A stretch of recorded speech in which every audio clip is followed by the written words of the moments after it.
Зохиолч Чогсмын ташд орж миний булаг өгүүлэг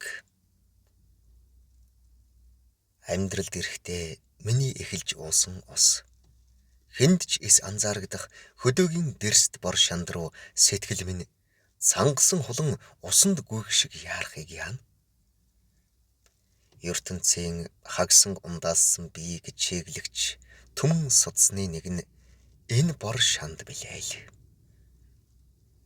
Миний булаг гадаад их далайд очсуу гэж хөөрцөглөн хөлийн дээс гаталсангүй нутаг гэсээр нуур цөөрмхөн болж хөл хураасан ус юмсан. Шар булаг минь нутагтай хоргодсон булаг минь тэр хэдэн бутуул шар дэрстэй түнгэн дундаас ундарна. Нартын тойрогт ашид бүтнээрээ эргэлдэх тавилантай мэт санагдавч орчихвын 3 цагийн сэлгээнд магнайт нь хялгсан үрчлээ сэмхнээс суусныг өөрөө ч үл анзаарагч хэдэн үхэр хад ундрагны эхэнд нь тораах. Усны урсгалд цайвар борзон бүслүүр тогтсон энэ хэдэн хадыг эд шидээр ус ундруулдаг гэж багнаас минь бодно. Тэрхүү хадан доорох шидэд чандам эрднийг ухан гаргаж шохоорхмоор санагдаж гар захтна. Тэгвч усны ундраг малтвал гарч нь мойн гих гарвал холын үгэнд номхорно. Булгийн эхний тойром хэртэй газарт усны ундргаар түргдсэн торгон шар элсэн ширхэг олон шоргоолж шиг бужигнан хөдөлж булгаа гэж орилтон дуудах болгонд жижиг хийм бөмбөлөг ёроолоос цай буцлах шиг пор хийн дээш гарч ирэн хүүхэд биднийг гайхшруулан бас инээлгэнэ. Булаг амьтай учир тийм ажээ. Булгийн хөл рүү ногоон замаг усны ёроолд нь амьд загас мэт намилзан хөдөлж мандал нь ганц нэг навч өчүүхэн зав яваа шиг эргэлдэн хөвсөөр холдож чадна.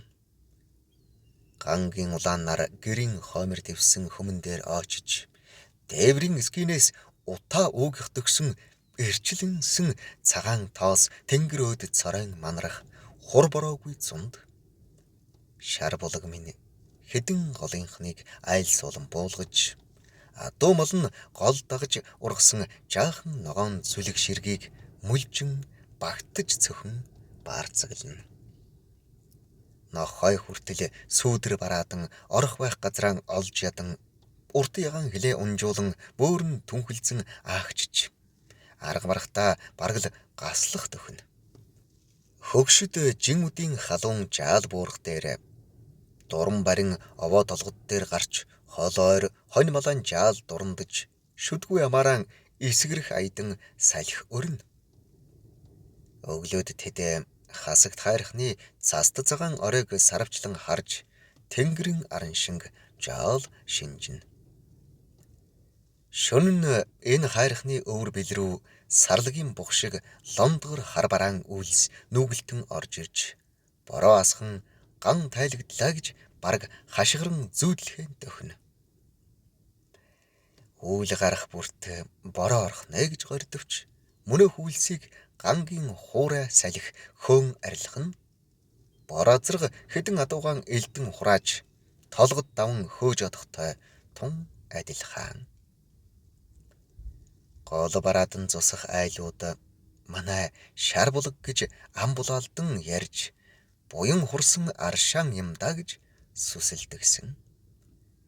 Цаг цагаараа байхгүй учраас нэг өдөр салхи буруу талаасаа үүл өрн хүүс үлээж байснаа үдээс хойш өндөр тэнгэрт хурсан бараан үлнээс бороо под цохилон орж эхэлнэ. Тэгснээ улам ширүүсэн орж эхэлдэгсэн. Хүүхдүүд шалтлан нүцгэлж гэрүүдийн хооронд чөргөр гуян алгадан гүйцгээж эрчүүд эмээлэн шуун авгайцуул ааруул эзгийгэн оруулж аргал түлшээн бүтээн сандарна. Хүм болгоны нүүрэнд инээмсэглэл тодорно. Адуу хайж явсан баба гэрт орж ирэн норсон нүрэн арчихтай. Гүй мөн устай борооё. Яаж чадсангүй хэсэг шавхуур дуулчихлаа. Ядахта борооны зүггүй гарсныг хэлэх үү гэд нэвт норсон дээлээ тайлан ундах модон цаханд өлгөхөд адууны үнэр шингэсэн хэр хөлстэй ус дээлийн хормойг нь даган доош туслана. Нүдсэн борц үйсэн будаатай цай айгалж байсан ээж. Та морьтой явнаа. Яг цайн дээр бууж байна. Бороо тогтохоор адуугаа олно баха гин.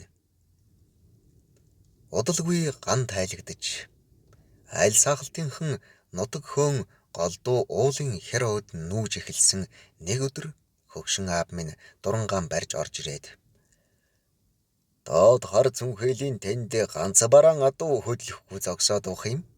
Холоос гүйсэн бололтой гэлээ.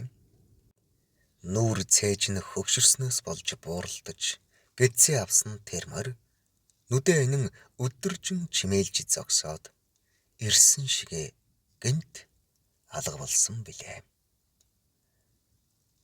Унсан газрын хан усыг буцахтан ирж амсдаг учиртай орчлон дөө гэж навталзан сүмэлзэх дэнгийн гэрлийг удтал ширтэн суусан хөгшин аав минь бодлогочронгүй хэлж билээ. Шар булаг минь сэтгэлийн гүр соронзонтой аршаан юмсан. Хүний нутгийн их усны хөвөнд бүртгэс сарны туяан дор холын оддыг ширтэн нам гүм суухад шар булаг минь сэтгэл дундуур хоржгон урсган сонсогдох юм. Газрын сүү шар булаг минь. Зөхөлгөвдсөн чогсмын дашд орж Эрдэнэт Чикаго хот 1988-аас 2024 он. Уншсан Эрхэнбаярын Баддорж. Завхан Уляастай хот 2026 он.